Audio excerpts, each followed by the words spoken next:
Part 5, Chapter 3. The lantern fell from his startled grip and went bouncing down the stairs like a runaway jack-o'-lantern. Copper stumbled and felt himself falling as he flailed at something whipping around his head. MacReady leaned back against a solid wall and extricated his own flashlight, holding it in one hand and the shotgun in the other as he tried to locate their assailant. But Copper had recovered his equilibrium and subdued his attacker. He held it up, letting the wrinkled paper flap in the breeze that carried it down the stairwell. MacReady walked over and took the paper. The notations at its bottom were in Norwegian, but it wouldn't have made any real difference if they'd been in Chinese ideographs. Norwegian of the month, Doc. Harmless.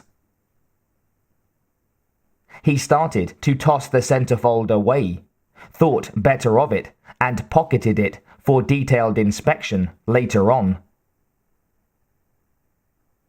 An embarrassed Copper self-consciously adjusted his clothing and descended the last couple of steps to recover the still burning lantern. He waited there until MacReady had rejoined him. Together they started down the subterranean corridor. The support beams holding up the ceiling were wood. They were twisted and buckled from the steady pressure of the ice around them. This was a more glacially active area than the plateau where the American outpost was located. The recent conflagration that had seared the camp further strained the strength of the woodwork. They could hear it creaking and complaining around them as they made their way up the tunnel. Bits of ice and silt trickled down, landing in their hair and tickling their cheeks. A broken beam lay crossways ahead of them, blocking the tunnel. It still smoldered. MacReady ducked to slip gingerly underneath, brushing it gently. A shower of fine debris rained from the arched ceiling. Easy here, Doc. This one belongs in the roof, not on the floor. Copper crouched and passed under the beam. It groaned, but held steady. They continued onward. Hey! Mac, something wrong? Copper whirled, shining the light towards his companion. MacReady was searching the wall behind him. I bumped into something. It didn't feel like wood. I thought it moved when I touched it. Holy shit! He grimaced. The arm was sticking out of the edge of a steel door set into the corridor wall. The elbow was about 3 feet off the ground. The door was shut tight. Fingers clutched a small welding torch. Copper leaned close, examining the trapped limb. Watch it, Doc. MacReady warned him. Might still be gas running to that sucker. I don't think so. Copper indicated the torch controls. The switch is in the on position, I think. And I don't smell anything. He licked a finger, held it under the nozzle of the torch. Nothing. The fuel burned or leaked out long ago. MacReady tried the door. It was unlocked, and unlike the previous two they'd had to wrestle with, this one opened easily. The arm dropped loosely to the floor. It wasn't attached to anything anymore, having been severed as well as held in place by the door. There was no sign of its former owner. That was about enough as far as MacReady was concerned. He turned away and coughed, feeling his stomach play Ferris wheel inside his body. The dips and bobs of a wind-tossed helicopter didn't bother him. But this... Christ, Copper mumbled. He peered into the new passageway, raising the lantern high. Let's see where this one goes. A short walk brought them to another door. Norwegian lettering ran across the wood at eye level. MacReady readied the shotgun and gave the door a kick. At least the doors were becoming more cooperative. This one swung obediently inward, creaking to a stop. Dozens of papers were flying around the room beyond the door. Fat white moths shoved around by the wind pouring through the gaping holes in the roof. It was difficult to determine the purpose of the room because it was a total wreck. MacReady played his flashlight over the carnage. Laboratory, Copper announced as the beam traveled across broken beakers and fragmented test tubes. A fine microscope lay on its side on the floor near a cracked workbench. Other equipment was scattered as if by a tornado. An expensive oscilloscope lay undamaged on a shelf, save for the fact that something had punched out its single cyclopean eye. Hey, look at this, Doc. Copper turned. MacReady's flashlight had picked out a grey metal box attached to a nearby wall. A single unbroken lens pointed towards the floor. Portable video camera. Copper glanced up at it, then started working his way through the mess towards a tipped-over filing cabinet. Its drawers had been pulled out, mute testimony to the casual destruction that had invaded this room, as well as to the source of all the paper fluttering around their heads. Other papers lay beneath weights or overturned equipment on the main work table. He shuffled through them, searching hopefully rather than realistically for the clue that might explain how catastrophe had overwhelmed this station. MacReady continued to examine the video camera, wishing Sanders was with them. "Anything?" he said without turning. Copper shook his head regretfully.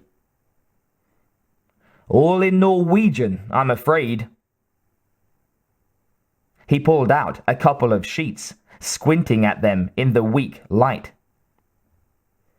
No, here's a couple in German." "So what?" "Well, I can read a little German." MacReady turned to him and spoke eagerly. "Yeah? What's it say?"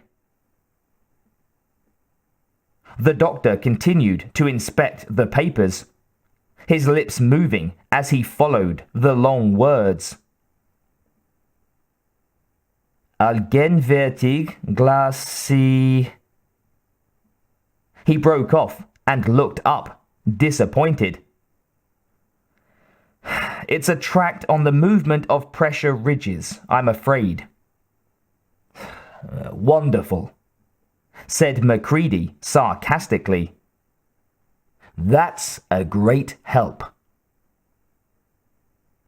Copper carefully aligned the sheets and began adding selected reams of additional material.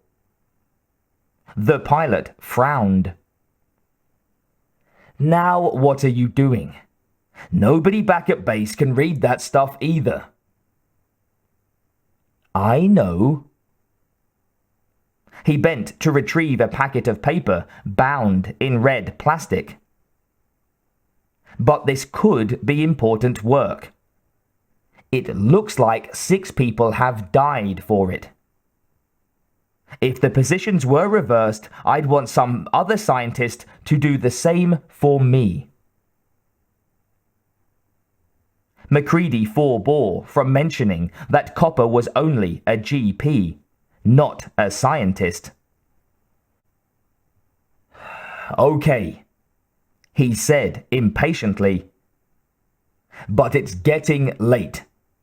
Hurry it up. I'm going to go check out the last few rooms. He turned and exited.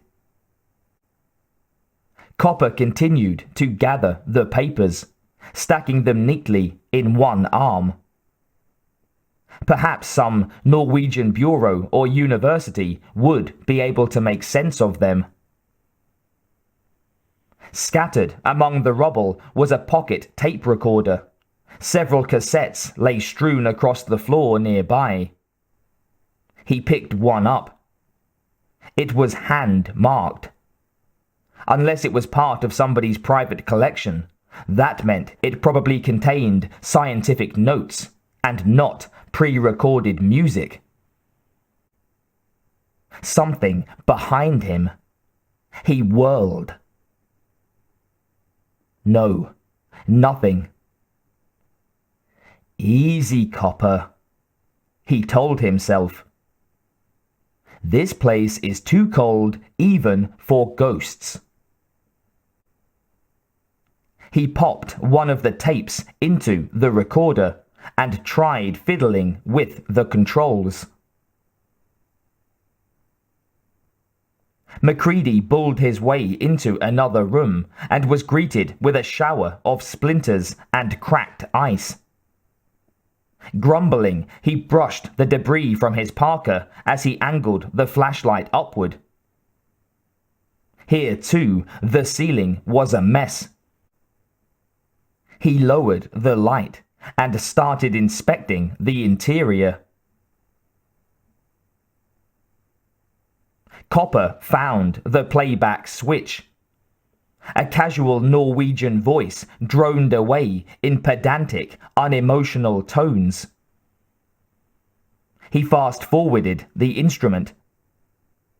The voice was the same, and so was the pattern. A distant shout broke his concentration. Macready. Copper! Come here! Now what? He wondered. Found the owner of the arm they'd encountered in the other hall, maybe. He shut off the recorder and rushed out of the room. Macready hadn't gone far. Copper had to squeeze his greater bulk through the narrow opening leading to the next room, and drew more of the dirty little avalanche that had greeted the pilot's initial entrance. Careful, Macready warned him with a gesture towards the ceiling. This one's ready to go. The doctor flicked debris from his arms and walked over to join his companion. Macready was standing next to a huge block of ice. A glance showed that it hadn't fallen from the ceiling. Copper was no geologist, but he'd helped Norris often enough to know that this mass was composed of old ice, not newly formed surface material. Automatically, his orderly mind made approximations. The block was about 15 feet long and 6 wide, maybe 4 high. It lay on the floor, too massive to rest on any table. The edges showed signs of recent melting, a process halted by the freezing temperatures that had invaded the camp. Other than its size, it was unremarkable. "A block of ice," he said to Macready. "So what?" Macready leaned over the block, shining his flashlight downward. "Check this out." Copper moved nearer. The center of the block had been thawed or scraped out. It looked as if someone had tried to make the block into a huge frozen bathtub. "What do you make of this?" Copper shook his head, thoroughly puzzled. "Beats the hell out of me, Mac. Glaciology's not my department. Anything else here?" "Don't know yet. This caught my eye right off." He turned away from the block, searching with the light until it caught a large metal cabinet standing against a wall. Closer inspection revealed several Polaroid prints taped to its front. They walked over to it. The pictures showed men at work and play around the compound. "At least something's intact," he murmured. He put the shotgun carefully aside and held the flashlight in his mouth as he used both hands to try to open the cabinet. The latch gave slightly, but the doors refused to come apart. Stuck, he decided. Perhaps frozen. He pulled again. Dust trickled down from the top of the cabinet. The partially collapsed ceiling was slightly blocking the tops of the doors. He yanked again. Something groaned overhead. Copper took a step back, eyeing the roof warily. "Watch it, Mac." Macready readied himself, shot a cursory glance at the unstable ceiling, and pulled hard. Too hard. The doors flew open and he stumbled backward, fighting for balance. Large chunks of insulation and wood tumbled from the roof. Macready coughed and waved at the dust as he made his way back towards the cabinet. The contents were a disappointment, not that he'd expected to find much.